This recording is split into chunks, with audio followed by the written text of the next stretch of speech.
Il faut avoir la connaissance, mon peuple périt faute de connaissance. Ce point est largement décrit dans les Écritures. La Bible ne se contente pas d'affirmer qu'il faut posséder la connaissance, elle montre aussi le sort de ceux qui en manquaient au moment où ils en avaient besoin.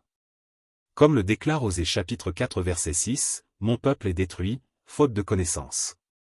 Dans notre vie, bien des choses passent avant l'étude de la Bible et l'acquisition de la connaissance. Cela nous est préjudiciable. L'homme doit être un être spirituel. Cela signifie qu'il doit réfléchir avant d'agir et diriger ses pensées selon les principes que nous donne la Bible.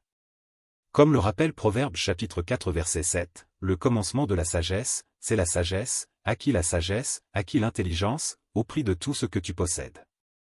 Nous constatons que beaucoup ne sont pas conscients de leurs besoins spirituels. Ils ont une conscience très faible du péché. Ils n'examinent pas la question à fond et se plongent directement dans le péché, même s'ils ne le veulent pas. Ils le font de façon inconsciente. Il nous faut donc prendre conscience qu'une base est nécessaire pour vivre. Cette base nous est donnée par Jésus dans ce qu'il enseigne, afin que nous puissions lui ressembler.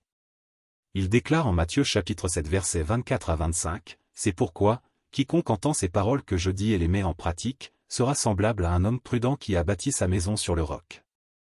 La pluie est tombée, les torrents sont venus, les vents ont soufflé et se sont jetés contre cette maison, elle n'est pas tombée, car elle était fondée sur le roc. » L'inconscience est d'aujourd'hui monnaie courante. On la voit dans les accidents de voiture, les noyades en été, les accidents de trottinettes et de motos sans casque, et la liste pourrait s'allonger. Ce sont autant de situations qui résultent d'un manque de connaissance. Car la connaissance alimente notre conscience, plus notre connaissance est juste, plus nous devenons conscients. Il suffit d'observer pour s'en rendre compte. Autour de nous, certains agissent avec conscience, d'autres non. La connaissance ne se limite d'ailleurs pas à la Bible. Les accidents surviennent bien souvent parce que l'on n'a pas réfléchi avant d'agir. Ce que la Bible enseigne est donc utile pour tout ce que nous faisons.